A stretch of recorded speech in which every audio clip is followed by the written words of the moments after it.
झारखंड विधानसभा के बजट सत्र के 14वें दिन जहां पर रामनवमी को मुद्दे को लेकर फिर से एक बार विपक्ष ने सदन के बाहर और अंदर हंगामा करने का प्रयास किया गया और कहीं न कहीं फिर से विधानसभा को एक बार बाधित करने का प्रयास किया गया।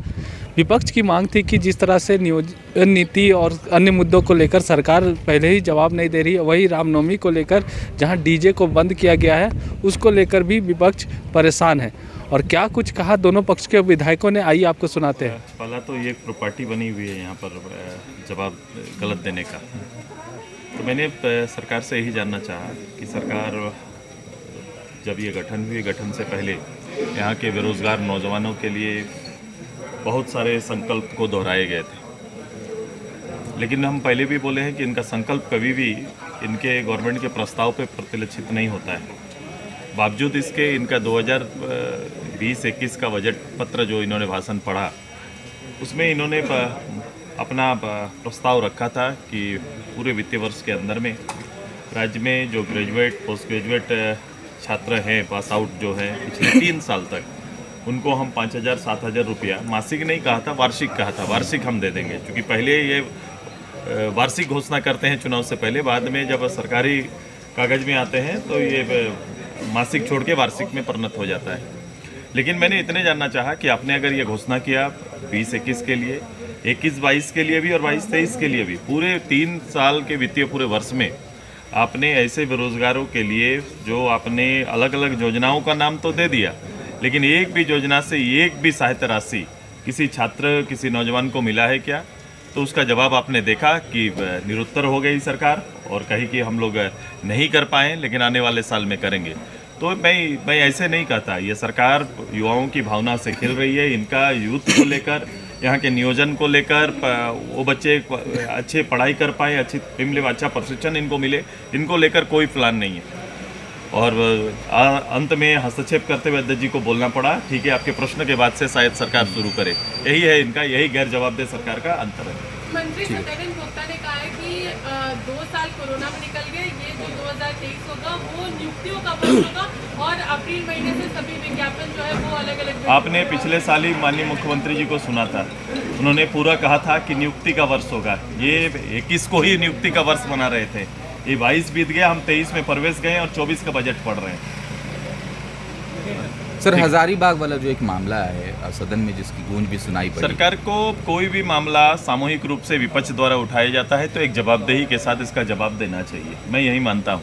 नियोजन नीति पर भी जब सरकार अपना कोई बदलाव करती है, चेंज करती है, सरकार जनता को दिए विश्वास से पीछे हटती है, तो निश्चित रूप से प्रश्न उठेंगे, और प्रश्न उठेंगे तो सरकार के दायित्व के कोई भी मंत्री या संसदीय मंत्री या मुख्यमंत्री को खुद प्रत्यक्ष रूप से आके जवाब देना चाहिए।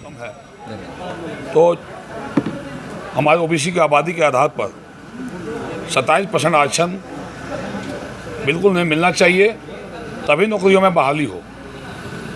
नंबर दूसरा, आज आपने देखा होगा कई विभागों का अनुदान मांग आज बजट रखा गया, जिसमें हमारे ऊर्जा विभाग, परिवहन, भू राजस्व विभाग, श्रम नियोजन विभाग, उद्योग विभाग। ऊर्जा विभाग की स्थिति इतना बदतर है इस राज्य में, एक भी ग्रामीण क्षेत्रों में जाएं, कहीं आप नया ट्रांसफार्मर आपको नहीं मिलेगा।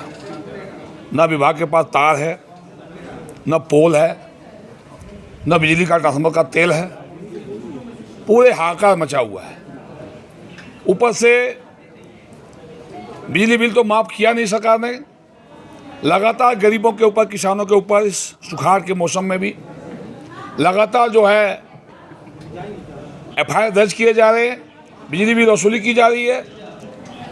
और FIR सिर्फ करने से ही नहीं, FIR के साथ साथ अगर किन्हीं का बिजली बिल बकाया अगर 4,000 रुपया है तो 10,000-12,000 रुपये का फाइन किया जा रहा है। पूर्व की सरकार में जिन सब स्टेशन और ट्रांसमिशन लाइन का, पावर सब स्टेशन का बनाने की शुरुआत हुई थी, उन सारे काम को इस सरकार ने अधूरा छोड़ दिया।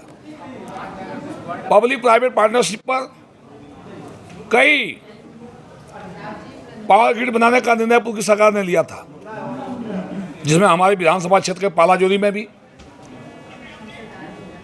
एक बड़ा पावर ग्रिड सैंक्शन हुआ था, जिसके सरकार ने स्थगित कर दिया। उसके लिए 22 एकड़ जमीन भी सरकार ने लिया था। उसी तरह से इस राज्य में ऐसे सैकड़ों छोटे छोटे पावर स्टेशन जो रघुवर जी की सरकार में बन के अभी तैयार हुए, जिसमें इन्होंने फंड देना बंद कर दिया, उनको चालू नहीं कर पाई सरकार। श्रम नियोजन विभाग की स्थिति ये है, कई ITI कॉलेज बन के तैयार है, पूरी सरकार बन के तैयार हो गया, अभी तक सरकार चालू नहीं कर पाई।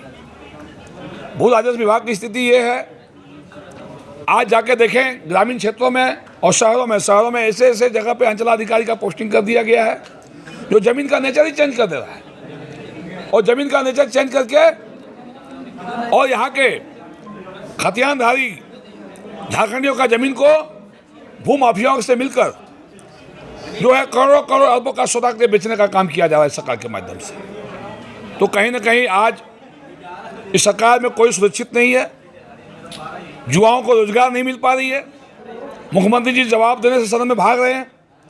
आज रामनवमी और सरहुल का जो त्यौहार में जो रोक लगाने का काम सरकार कर रही है, डीजे बजाने से रोक। क्यों भाई, आप एक धर्म को डीजे बजाने का छूट दे रहे हो, दूसरे धर्म को आप रोक लगा रहे हो। तो कहीं ना कहीं ये तुष्टीकरण की नीति ये सरकार में जो चल रही है, इस सरकार से जनता का विश्वास पूरी तरह से उठ चुकी है। और सदन में भी आप देखिए मंत्री का जो जवाब आ रहा है, जब विपक्ष के विधायक सवाल उठाएंगे ही तो मंत्री को शालीनता के साथ सुनकर जवाब देना चाहिए। एक तो मंत्री का जवाब जो आ रहा है, आज भी आपने सदन में देखा होगा, आदरणीय सुरेश जी ने सवाल उठाए तो मंत्री का जवाब, आदरणीय सरजू राय जी ने जो सवाल उठाए उसमें भी मंत्री जी का, स्वास्थ्य मंत्री का जो जवाब आया, झूठा जवाब आया। और मंत्री का जवाब झूठा ही नहीं आ रहा है, बल्कि मंत्री सिन्हा से बात भी कर रहे हैं। आप संवैधानिक पद पर बैठे हुए, आपको तो जवाब देना ही पड़ेगा विपक्ष के विधायकों की आवाज़ों को, चाहे सत्ता पक्ष के विधायक आवाज़ उठावे, चाहे विपक्ष के विधायक आवाज़ उठावे। तो कहीं ना कहीं सरकार पूरी तरह से फैल हो चुकी है और आने वाले समय में जनता इसका मुकुल जवाब देगी। शिकायत है, ये शिकायत सिर्फ हमारे माननीय सदस्य मनीष जायसवाल का ही नहीं है, हमारी भी शिकायत है। और आपने देखा होगा सदन के अंदर मैंने कहा भी है कई बार कि ये देख लेते हैं, दिखवा लेते हैं। तो मैंने एक राय दिया कि भाई ये सदन चल रही है, इस पर करोड़ों रुपया खर्च हो रहा है, तो आप ऐसा कीजिए, क्वेश्चन ले लीजिए और घर पर ही उनका आंसर भिजवा दीजिए।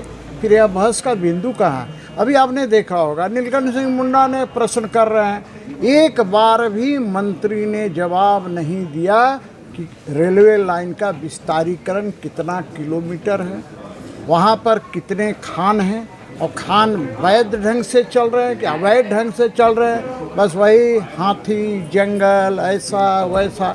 मेरा ये कहना है कि भाई इस तरह से सदन नहीं चलते और इतिहास में ये लिखा जाएगा। और मैं कहूँगा, रामधारी सिंह दिनकर का एक कविता है कि समर शेष है नहीं पाप का भागी, केवल व्याध जो तटस्थ है लिखेगा उसका भी अपराध इतिहास।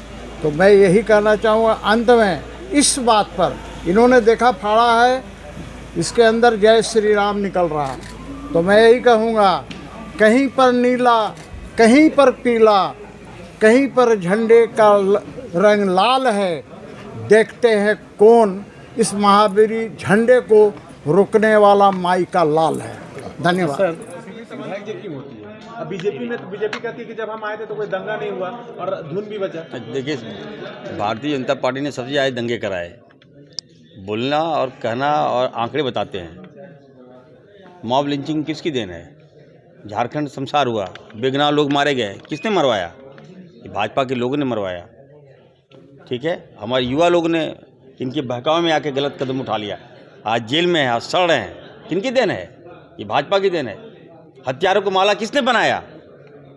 ये भाजपा के लोगों ने। तो अब आ जाए हितैषी कैसे हो गए?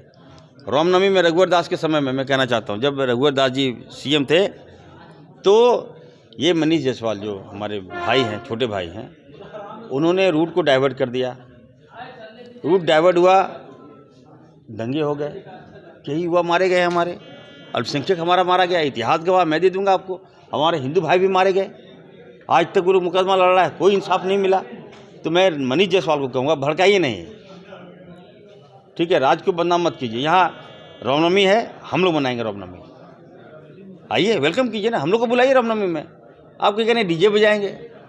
डीजे पे कुछ नहीं रोक किया है, सुप्रीम कोर्ट ने रोक लगाया, आप उनसे बात कीजिए। तो 10 बजे के बाद नहीं, आप देख लीजिए, जहाँ पे हमारे यहाँ तो 6 बजे का है लाउडस्पीकर गाइडलाइन। बज सकता तो डीजे क्यों नहीं बज सकता? नहीं तो डीजे को मैं कहूँगा यार, मनीष जायसवाल को मैं कहूँगा, देखिए डीजे का मतलब क्या होता है बता दूँ आपको। आप मैडम, अगर आपके घर के बाहर भी अगर डीजे क्रॉस करता है तो वाइब्रेट होता है, ठीक है, वाइब्रेट होता है तो जिसका कंपन होता है बॉडी में, इनको भी होगा, कभी कान, कभी हार्ट बीट बढ़ेगा, हार्ट अटैक आ जाएगा। तो इसकी गारंटी ले ले वो लोग। हमारी सरकार तो सबको सबकी चिंता है, सबकी स्वास्थ्य की चिंता भी हमें है। तो लेकिन मैं इतना कहूँगा, मैं फिर से कहूँगा भाजपा के विधायकों को, डीजे का इतना ही शौक है तो आइए विधानसभा में लाइए डीजे, आइए डांस करेंगे हम लोग मिलकर। आखिर कैसे रामनवमी मनाइएगा? तो हाँ लाइए ना, आप लाइए ना, मैं वेलकम करता हूँ। अब यही बचा, अस्त यही बच गया भाजपा के लोगों को। आप जामताड़ा बुला रहे हैं तो कैसे आप रामनवमी वहाँ पे मनाइएगा? देखिए जरूरी नहीं है कि हम डीजे से रामनवमी बने, कैसे? वही नहीं अब डीजे बना कर हम सुने कैसे फिर आएगी? सुने भगवान राम और हनुमान, ठीक है, क्या बोले हैं कि डीजे बनाओ तभी हम आपके पर आपको आशीर्वाद देंगे? ऐसा कहीं कानून है क्या? जहाँ डीजे नहीं है वहाँ नहीं है, हनुमान वहाँ नहीं बनता है क्या रामनवमी? मैं जानना चाहता हूँ। गांव में डीजे नहीं है तो क्या वहाँ रामनवमी नहीं बनता है क्या? केवल और केवल उस्काने का काम भाजपा के लोग कर रहे हैं।